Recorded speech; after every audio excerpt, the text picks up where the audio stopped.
est un projet dont on parle depuis très longtemps.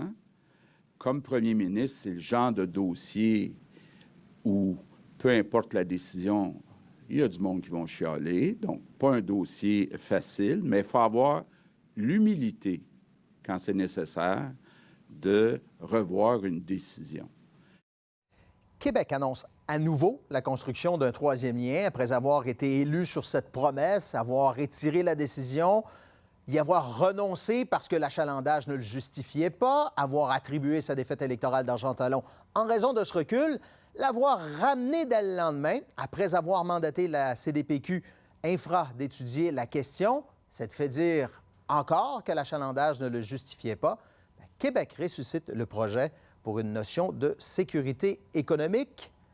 Bonsoir, Louise. Bonsoir, Alex. Bonsoir. Bonsoir. Au minimum, c'est confus, Louise. Oui, j'avoue que je cherchais un mot aujourd'hui pour essayer de qualifier ce qui s'est passé. Puis je pense que confus, c'est la bonne chose. Qu'est-ce qu'on devait faire aujourd'hui? En fait, le gouvernement devait donner suite au rapport préparé par CDPQ Infra, un mandat qu'on lui a confié en novembre dernier. On avait même un peu tordu le bras de CDPQ Infra pour le faire. Alors aujourd'hui, c'est le moment pour le gouvernement d'en prendre connaissance. Et d'entrée de jeu, on nous a dit qu'on accordait beaucoup de crédibilité à ce rapport qui a été présenté. Mais dans tous les cas, là, on ne garde qu'un seul élément, c'est-à-dire le tramway, et c'est l'antenne Charlesbourg de Legendre jusqu'à la 41e rue là, du côté de Charlesbourg. Tout le reste, le SRB, les lignes de métrobus, les express, tout ça va faire partie de discussions ultérieurement. Et le tramway, là, le tunnel entre Québec et Lévis, ça ne fait pas partie des priorités. Donc, au final, on a un tramway, c'est le seul élément, puis on ajoute quelque chose qu'on n'avait pas vu venir, c'est-à-dire un troisième lien pour des considérations, vous l'avez dit, de sécurité économique. Puis en même temps, quand on gratte un peu, on nous dit, bien, on ne fera pas d'études pour savoir s'il y a véritablement un enjeu. On nous a parlé que ce serait l'enfer, que ce serait une catastrophe, mais le gouvernement dit pas besoin de faire d'études, on en a assez fait. Et ça envoie aussi, là, ça aussi, c'est pas très clair, un drôle de signal aux futurs partenaires qui est la Caisse et la Ville de Québec pour réaliser le tramway. On ne sait pas si on va de l'avant ou pas aujourd'hui. Alex. Je veux m'attarder sur l'argument, moi, pour le troisième lien, parce que jusqu'à maintenant, il était toujours question de mobilité. Et là, on arrive avec cet argument de sécurité économique. Il a été question de référence à cet argument-là dans des études du MTQ, d'intervenants qui en ont parlé à CDPQ Infra.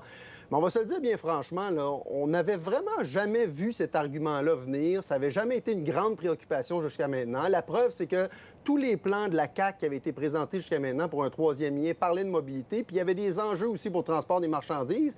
La dernière mouture du troisième lien, c'était un tunnel où on ne pouvait même pas passer un tunnel pour le transport en commun. On ne pouvait même pas passer de marchandises. Puis là, on arrive avec cet argument-là. Donc, il y a peut-être des gens qui vont trouver que c'est un peu fort de café. Ce qui alimente aussi la confusion, c'est que le gouvernement fédéral, par la voix de Jean-Yves Duclos, dit peut-être que ce qu'on pourrait faire, ce serait d'abaisser le tablier qu'on doit de toute façon remettre à niveau sur le pont de Québec. Puis peut-être que là, on aurait une solution. Donc, c'est pas facile de s'y retrouver, là. Olivier le soulignait en conférence de presse. Là, on avait sur l'estrade 3 ministres, le premier ministre qui annonce, et je l'ai dit tantôt à la ministre, les plus grands projets d'investissement en infrastructure de toute l'histoire de la région. Et pourtant, Alex, on les a tous déjà vus plus enthousiastes. Je pense que on peut le dire objectivement.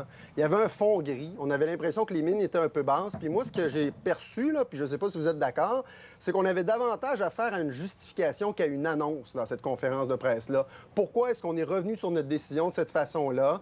Je pense que ça témoignait aussi d'un gouvernement qui comprenait bien que son plan allait pas passer comme une lettre à la poste. Puis dans un contexte où finalement, ce que vient dire CDPQ Infra, c'est que la CAQ, là, dans toutes les décisions qui ont été prises dans ce dossier-là, c'est pratiquement trompé. Première décision, ça a été de changer le tracé de Charlesbourg à Destimoville. CDPQ Infra dit non, c'est pas ça qu'il fallait faire, il faut vraiment le garder dans Charlesbourg. On dit aussi que le tramway, c'est la solution pour Québec, alors qu'on connaît les résistances de la CAQ dans ce dossier-là. On a même suspendu le projet pour mandater la Caisse de dépôt. Puis finalement, la proposition du troisième lien. La CAQ s'est fait championne du troisième lien et CDPQ Infra vient dire, bon, on n'en a pas vraiment besoin, en tout cas pour des questions de mobilité. Donc, on part avec deux prises, là. On sentait qu'il y avait comme ce besoin de se justifier là aussi, là. Comment vous l'avez vu, Louise? Bien, écoutez, j'étais là il y a quelques années quand on avait fait l'annonce du REC, le réseau express de la capitale. Oui. Et là, on avait vraiment On les mis voit, le les paquet. images, là. Oui, c'est ça. Puis vous aviez le premier ministre, la ministre de la région de la capitale nationale, le ministre des Transports. Vous aviez les deux maires, le maire de Québec et de Lévis, qui étaient réunis sur la même scène.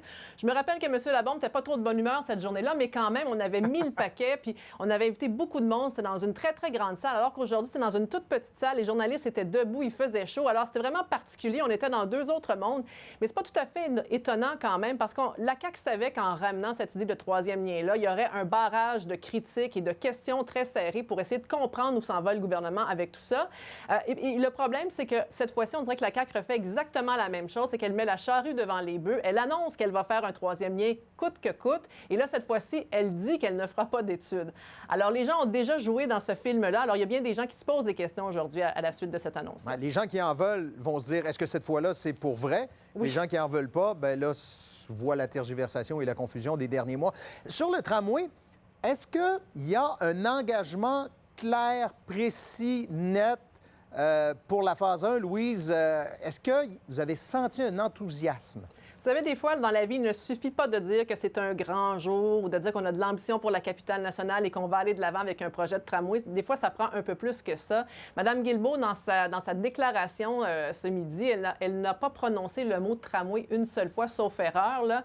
Elle parlait toujours du projet structurant, mais elle a encore de la difficulté d'utiliser le mot tramway, ça lui colle à la peau et ça nous rappelle à chaque fois que les élus caquistes dans la région de Québec sont plus ou moins en faveur de ce projet-là. Et donc, ça envoie toujours un signal contraire que oui, le gouvernement dit publiquement qu'il va y aller, mais en coulisses, on ne sait pas trop ce qu'il pense. Alors, il reste encore beaucoup de détails à venir. Il n'y a pas d'échéancier. On a posé la question plusieurs fois. On ne sait pas combien d'argent le gouvernement est prêt à investir, là, jusqu'à temps qu'ils nous disent que ce n'est plus le juste prix. Il y a des impératifs électoraux. On sait que au fédéral, on s'en va en élection, que M. Poilievre, le chef des conservateurs, a dit aujourd'hui qu'elle n'allait pas mettre une scène dans le tramway. Alors, il y a toutes sortes de questions qui nous laissent un petit peu perplexes. Alex? Bien, je pense que Louise a tout dit, là, effectivement, pour ce qui est du fait de ne pas prononcer le terme tramway. Moi, c'est ce que j'ai remarqué, puis ce qui alimente la confusion aussi. Là, on a vraiment cette impression-là que ça fait mal prononcer ce mot-là. Donc, au lieu de dire on va lancer le tramway, on va lancer la phase 1, qui inclut pourtant aussi le SRB, puis une meilleure desserte d'autobus, donc qui ratisse beaucoup plus large, qui vient alimenter la confusion. Puis effectivement, il y a 2026 pour les élections provinciales, il y a potentiellement 2025 pour le fédéral. Si ça passe au conservateur, il n'y a pas de financement. Donc, effectivement, pourquoi est-ce qu'on n'a pas d'échéancier? Bref. Et ça m'amène à ma dernière question. Puis là, je vous demanderai de vous mouiller. Est-ce qu'avec tout ce qu'on vient de dire, ce que vous avez en main aujourd'hui, est-ce que Québec aura son tramway et est-ce que la région aura son troisième lien? En 30 secondes, Louise et Alex. Pour le tramway, je vous dirais que nous n'avons jamais été aussi près d'avoir un tramway et mon pronostic s'arrête là. Et pour le troisième lien, je ne m'aventure pas. Alex? Bien, je pense qu'il faut se garder une petite gêne, là, hein, parce qu'on a déjà été surpris On l'a dans ce annoncé dossier-là. aujourd'hui. Mais je suis d'accord avec Louise. Pour le tramway, j'ai l'impression que ça serait vraiment... Ça serait un gros problème si on changeait de cap, parce que CTPQ Infra, c'est un peu l'étude de la dernière chance. Cela dit, il y a quand même cet enjeu de financement d'Ottawa, il y a des élections qui s'en viennent, mais j'ai l'impression que c'est déjà beaucoup plus solide que le troisième lien, où là, on vient avec un argument qui est un peu cousu de fil blanc, il faut dire, mais il y a une grande motivation. Il y a quand même des sièges sur la Rive-Sud aussi, ça c'est important à dire. Il me reste plusieurs années, il nous reste tous plusieurs années avant notre retraite et on va en reparler amplement. Merci à vous deux. Bye bye. Salut.